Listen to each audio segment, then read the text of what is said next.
আমরা কিন্তু জীবনে আসতে পারি এবং লাকসাম মনোরঞ্জন থেকে কোন স্কুল কলেজের প্রতিষ্ঠানের ছেলেমেয়েরা বিগত 50 বছরে এই সংসদে আসছে এরকম কোন নজির কিন্তু নাই।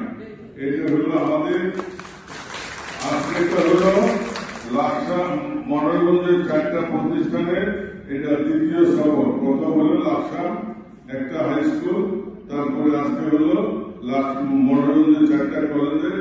আমরা পর্যায়ক্রমে লাকসাম মনোরঞ্জনের প্রত্যেকটা প্রতিষ্ঠানের কে আমরা এইভাবে এই সংসদে এনে তাদের যে ধ্যান ধারণা আগামী দিন বাংলাদেশ নিয়ে সমাজ নিয়ে রাষ্ট্র নিয়ে এখানে আসলে মনটা অনেক চেঞ্জ হয়ে যায় বা নিজের মানে মন মতো গড়ার যে আমরা যে প্রত্যয় খুঁজে পাই সেটা কিন্তু এই সংসদে। আমি একটা জিনিস জানতে চাই, যারা তোমাদেরকে এই সুযোগটা করে দিচ্ছে এটা ভালো সুযোগ না খারাপ সুযোগ? ভালো সুযোগ। তাহলে আমরা যদি ভবিষ্যতে ভালো কিছু চাই তোমরা আমাদের সাথে থাকবে না? আমরা চাইবো একটা যে আমাদের দলের সাথে থাকো। তোমরা আজকে কলেজে পড়ো, ভবিষ্যতে এই রাষ্ট্র পরিচালনার দায়িত্ব তোমাদের নিতে হবে। কার কার ইচ্ছা আছে যেখানে এসে আমার মতো প্রতিনিধিত্ব করা বা এমপি হওয়ার কার কার সবচেয়ে হাত দেওয়া? অনেক লোক আছে। হ্যাঁ, মেয়েদের মধ্যে কম কেন? উৎসাহ কম করে মেয়েদের মধ্যে।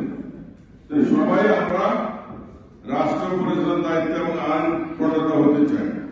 এটা হলো এই দেশে বাংলাদেশের সর্বোচ্চ সম্মান। ব্যবসা বাণিজ্য শিল্পপতি চাকরি বাকরি, এই যে মনিরের মতো সচিব, আমাদের সারাবাইয়ের মতো সচিব, এরকম এটাও কিন্তু অনেক সম্মান। ব্যবসা বাণিজ্য সম্মান, চাকরি বাকরিতে সম্মান, সব জায়গায় সম্মান আছে। কিন্তু এই সংসদে এমপি হয়ে আসা এটা কিন্তু বিরল সম্মান। এটার মতো সম্মান এই পৃথিবীতে আর না। আমার নিজের কথা যদি আমি বলি, আমি এখানে আসার জন্য আমি দৃঢ় প্রত্যয় ছিলাম, আমি অ্যাগ্রেসিভ ছিলাম, আমি যুদ্ধ করেছি। আমি বলেছি এই যুদ্ধ জিততে হবে, এই যুদ্ধে হারা যাবে না। বিগত 26 বছর বেশি সরকার আয়নাগরের নাম শুনছ? আয়নাগরে 26 দিন ছিলাম, জেলখানা ছিলাম, মামলা হামলা, বাতের হোটেলের ডিবি হারুনের নাম শুনছ? ডিবি হারুনের বাতের হোটেল বাতিয়েছি, আমার বাসা বাড়ি ভাঙচুর করছে, অ্যারেস্ট করছে। শুধু একটা কথা, রাজনীতি ছেড়ে দেন, রাজনীতি করেন না, আপনি ব্যবসা করেন। আমি বলেছি ভাই, রাজনীতি করার জন্য এত কিছু হারালাম, এই রাজনীতি শেষটা দেখে তো আমি কোথাও যাব না। নাসর ধান্দা না, আমি বলছি হয় জিতবো নয় মরবো, দুইটার একটা। হয় জিতবো নয় মরবো। আমি কিন্তু তোমাদের মতো আগে অনেক দাওয়াত পাচ্ছিলাম এই সংসদে আসার জন্য ভিজিটর হিসেবে।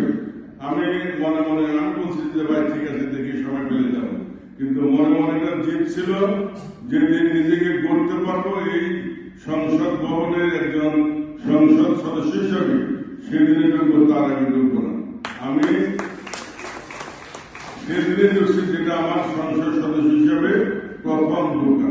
আমি চাই আজকে তোমরা যারা আসো, তোমাদের মধ্যে জিত সাবু আমার এমনি লাইফ, হয় সংসদ সদস্য, ডাক্তার, ইঞ্জিনিয়ার, তারপরে সরকারি চাকরিজীবী, বড় বড় শিক্ষা প্রতিষ্ঠানে লেখাপড়া